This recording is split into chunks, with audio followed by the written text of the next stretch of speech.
अभी मजा आएगा ना भिड़ो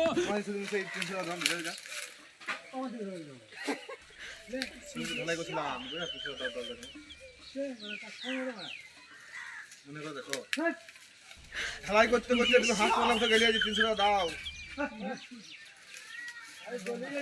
সব লয় এই ছিল হ্যাঁ দেখেছিল গো কার কাছে বলো কবে আমাদের কাছে মোটামুটি আজকে মাছ ধরেছিল না তাহলে লয় তাহলে লয় হ্যাঁ আইয়া হ্যাঁ মাছ ডিরেক্ট দিতে হয় তাহলে লয় মাছের কথা বলছি তাহলে লয় কেন আমার ওই দিকে বলতে পারি অন্য ছিল গো তাহলে অন্য কে বেটা এ ভাই তাহলে অন্য কে তো এইবারে বলছে আমার হাত কাজ চালিয়ে না কাজ ছেড়ে ফোন করলে আর হাত বললে হাত করে দেব এ ভালো কাজ ছিল মানে লক্ষ্মী মানে তুমি তোমাকে বলো না কেন তাহলে আমি তোমার কথা বলো তুমি বলতে পারো দাদা তোমার কথা বললাম না আমি 3 মাস থেকে বল পুরো করছি দাদা ওরা বলি যে হতে পারে না তাহলে ইয়ার ভিতরে বললাম না ওখানে বললাম না বাকি লোক না ও তো আমাকে খাইতে বলছে আমি হাসপাতালে মানে 2 দিন পরে গেলাম বাটাই ছিল তারপর আমি হাসপাতালে যাইনি 1.5 মাস ছিল 1.5 মাস তখন মনে করে আমরা বলতো 1.5 মাস ছিল ওই সব আসুক গাইড ধরবো 1.5 মাস ছিল আমি মা পেছি রাত যাবো বলে দিয়ে দেবো তোমাকে আলাদা দিয়ে দেবো পয়সা এবার সাদারা দিন ভয় করে বলে দিলাম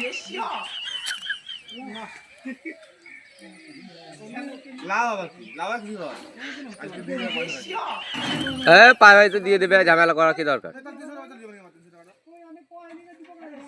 300 টাকা দিয়ে দেবে কি বাটে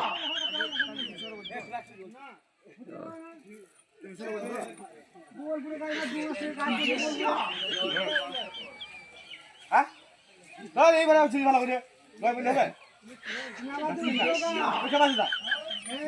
ভালো করে বললাম আমি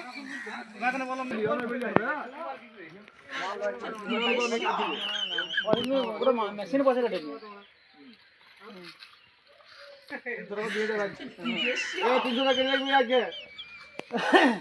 কার পয়সা यार কি নেবে भैया 1.5 बजे ढला के उन्नीस दो हां सही है ये 300 টাকা নিয়ে হাত করে যাও বুঝে হ্যাঁ এই ছিলাম আমি ছিলাম ধার কোথাও দিলে বলো রবীন্দ্র বলতে এই তো সেই সিট দিলে লোক তো হ্যাঁ হ্যাঁ এই বড় হ্যাঁ এই বড় তো বলে না হাত করে হতে হবে না এই বলে না কি হাত করে কিছু হবে না হ্যাঁ সে কথা বলে না চলো ভাই না বলে যাই না আমি কাজ এক টাকা মেরে খাই না কে বলতে পারবে না আমি কাজ দিয়ে কাজ চলো বেশি ডিস্টার্ব করো ওটা পয়সা নিয়ে নেবে কাজে চলে যাবে ওটা নিয়ে নেবে আচ্ছা লাস্ট 300 টাকা দিয়ে 300 টাকা দেবো